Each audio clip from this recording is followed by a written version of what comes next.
Aujourd'hui, on va décortiquer ensemble les dernières mises à jour d'Instagram. Et laisse-moi te dire, il y en a quelques-unes qui sont vraiment géniales et qui vont nous aider à faire exploser nos Reels, à mieux optimiser nos profils et même à penser aux enfants. Oui, tu as bien entendu. Pourquoi Instagram fait penser aux enfants? Quelles sont les nouveautés et surtout comment on peut les utiliser pour faire exploser nos vues? Je t'explique tout dans cette vidéo. Je suis Yulia, experte en vente sur Instagram et community manager, et on attaque tout de suite l'analyse des dernières mises à jour Instagram et que je pense tu vas les adorer. Alors, la première mise à jour concerne surtout les Reels, mais elle est aussi utile pour les posts, pour les publications et les stories. Et franchement, c'est une révolution. Instagram s'est intégré enfin à Spotify. Tu te souviens peut-être à quel point les intégrations musicales d'Instagram étaient bancales. Parfois la musique ne marchait pas dans certains pays, ou elle disparaît sans raison, ou le pire, quand elle est dispo pour d'autres personnes mais pas pour toi, même si vous êtes dans la même région. Bref, c'était une vraie galère. Mais maintenant, grâce à l'intégration enfin officielle avec Spotify, on va ajouter des musiques directement de Spotify. Dans nos Reels, dans nos stories, partout. T'imagines la portée que ça peut donner si tu sais bien utiliser les tendances sur Instagram. Instagram présente cette nouvelle fonctionnalité comme une nouvelle manière de personnaliser vos échanges et d'ajouter une touche émotionnelle à vos stories, vos reels. Mais bon, honnêtement, je suis pas tout à fait d'accord avec le terme personnalisation parce que en vrai, on utilisait déjà la musique depuis très longtemps dans nos contenus. Donc pour le grand public, oui, peut-être ce sera une découverte ou une incitation à s'y mettre, mais pour nous, en soi, ce n'est pas vraiment une révolution. Mais par contre, ce qui change réellement, c'est qu'on aura enfin plus d'options de musique, plus de choix et j'espère plus de stabilité, que la musique ne disparaîtra plus de nos vidéos. Alors maintenant parlons de notre update que je ne peux pas franchement prononcer à la voix haute parce qu'elle s'appelle publication silencieuse. Cette nouveauté va te permettre de publier dans ton feed sans notifier tes abonnés actuels. Tu te souviens, j'espère, des Reels d'essai qui sont affichés à tes non-followers et ils sont pas publiés tout de suite dans ton fil d'actualité. Mais ici, ça va être un peu différent. Pour les utilisateurs classiques, ça permet de poster du contenu plus privé parce qu'il sera accessible uniquement aux personnes qui consultent vraiment ton profil. Mais pour nous, les créateurs de contenu, les entrepreneurs, les indépendants, ça pourrait être super utile quand on voudrait mettre à jour nos offres pour l'optimisation de notre vitrine. Tu veux par exemple refaire ton feed, publier plusieurs posts, publications de navigation, genre qui suis-je, mes services, etc.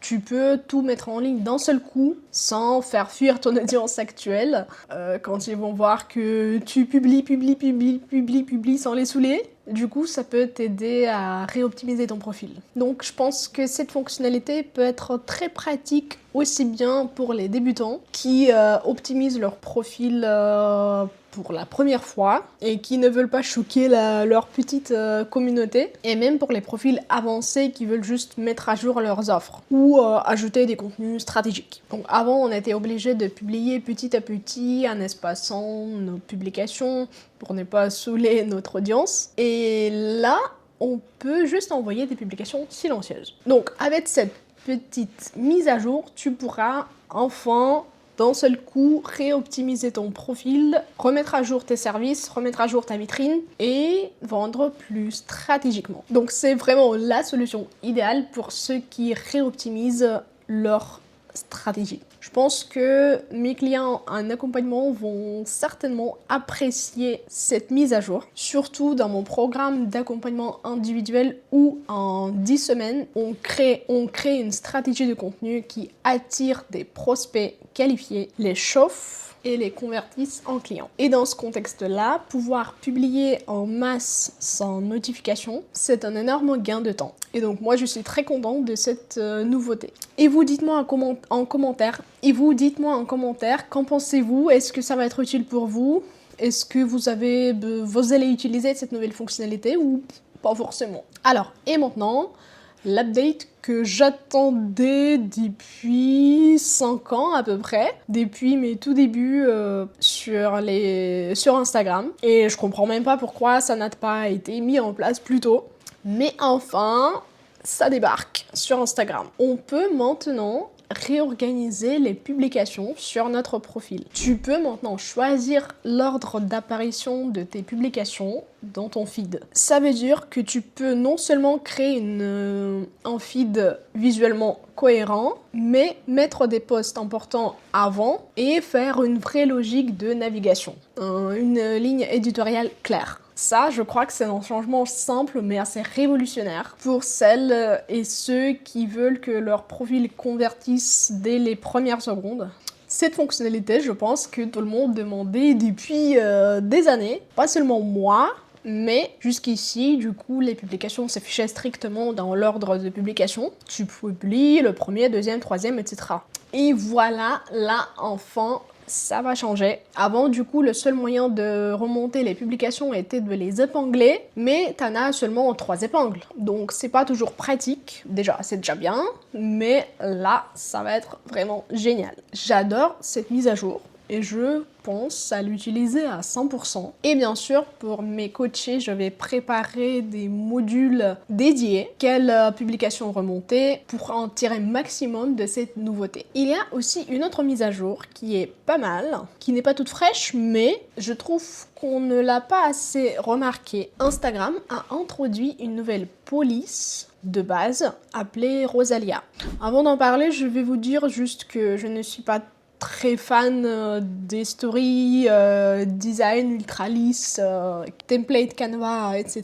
Pour une story qui ne dure que 24 heures. Après 5 ans d'expérience sur les réseaux sociaux, j'ai remarqué que peu importe du design, si tu as le message clair et percutant, s'il est même avec une police blanche sur un fond noir, c'est déjà bien, c'est déjà génial. Parce que ton audience va voir ton message, va comprendre, va s'abonner, va être converti. Donc, ça marchait quand même. Mais par exemple, si tu es une coach dans le visuel, une graphiste ou une agence, et tu as besoin d'un design vraiment sophistiqué, la nouvelle police va jouer le jeu. Parce que c'est une collaboration surprenante, une écriture inspirée par la chanteuse Rosalia. Elle a suscité des réactions mitigées, variées. Moi, j'ai pas forcément beaucoup aimé cette nouvelle police. J'utilise plutôt la classique. Comme ça, mes stories restent simples et visibles. Mais je sais que certains d'entre vous aiment bien le design vraiment sophistiqué. Donc, testez et dites-moi en commentaire qu'est-ce que vous en pensez. Et pour finir, j'ai gardé la mise à jour, la nouveauté la plus surprenante. Alors, passons à une nouveauté suivante. Instagram a décidé de penser non seulement à son gain, à ses avantages de gagner plus d'utilisateurs, mais aussi à la sécurité, notamment à la sécurité des enfants. C'est un sujet assez délicat, donc je vais vous expliquer ce qui s'est passé et j'aimerais qu'on en discute ensemble dans les commentaires. Parce que, à vrai dire, il m'est difficile de formuler mon avis pour l'instant sur cette nouveauté-là. Alors, ils ont retravaillé les algorithmes liés à la recommandation du contenu enfant aux adultes. Donc, concrètement, si tu as un compte adulte, mais que tu publies fréquemment du contenu avec les enfants, avec tes enfants par exemple à l'arrière-plan, ce type de contenu, fais attention, sera moins recommandé à tout autre adulte. Surtout à ceux que l'algorithme juge suspects. Donc cette mesure vise à restreindre les interactions d'adultes avec du contenu enfant, mais derrière cette mise à jour, il y a des questions qui apparaissent. Qu'est-ce qui est considéré comme comportement suspect et comment Instagram le détecte en fait? Dans les faits, Instagram considère comme suspect les choses comme une étrange fréquence de connexion ou des accès répétitifs, l'usage suspect d'automatisation pour publier par exemple, ou sinon des contenus qui peuvent être jugés comme violation des règles, des avertissements, des restrictions, etc. Donc autrement dit, n'importe qui peut se retrouver dans cette situation, même sans le vouloir. Ce ne sera pas généralisé à tous, bien sûr, mais le risque est présent. Donc, que va-t-on subir concrètement? Est-ce que les profils des mamans ou comptes familiaux seront moins visibles? Est-ce qu'il faudra publier davantage de soi-même sans enfant? Probablement, mais c'est pas encore clair. Et donc, je vous propose qu'on observe ça ensemble et qu'on adapte nos contenus intelligemment. Cette initiative est très bonne, protéger nos enfants, donc tout ce qui contribue à leur protection, à leur sécurité est bien sûr positif. Mais qu'est-ce que cela va donner à grande échelle? Nous allons le découvrir ensemble, si je comprends bien. Et j'aimerais beaucoup connaître votre avis. Qu'en dites-vous? Est-ce que ces restrictions seront bénéfiques ou limitantes? Est-ce que cela dessert quelqu'un qui voudrait publier du contenu avec leurs enfants? On débat aussi beaucoup du fait que les parents célèbres publient leurs enfants. Est-ce que cela exploite les enfants? Ou est-ce que c'est acceptable? Parce que, en fait, les enfants, ils peuvent grandir et ne pas vouloir cette exposition. Du coup, c'est un sujet complexe, mais fascinant. Pour le moment, je n'ai pas encore d'enfant, même si j'en voudrais un jour. Donc c'est un peu compliqué pour moi de donner mon avis. Donc je serais curieuse d'apprendre votre point de vue. Que pensez-vous de cette intention d'Instagram de limiter ce genre de contenu? Est-ce une bonne ou mauvaise chose? Et comment cela va évoluer selon vous? Partagez votre opinion sur cette nouveauté ou sur les nouveautés précédentes. Je suis Yulia Oricic, experte en vente sur Instagram et en système de vente régulier sur les réseaux sociaux. Depuis 5 ans, j'aide les experts à bâtir un système de vente sur les réseaux sociaux pour que celle-ci devienne vraiment une source de prospects prévisibles et non une loterie. Je travaille autant avec les débutants, celles qui lancent leur marque ou leur activité sur les réseaux sociaux, qu'avec celles qui ont déjà des ventes, mais ils ont connu la baisse, ou sinon elles sont pas satisfaites. Voilà pour aujourd'hui. N'oubliez pas de vous abonner à ma chaîne, regardez d'autres vidéos. Donc si vous avez aimé cette vidéo, mettez votre like, commentez, partagez, abonnez-vous. C'était Yulia Oricic, à bientôt.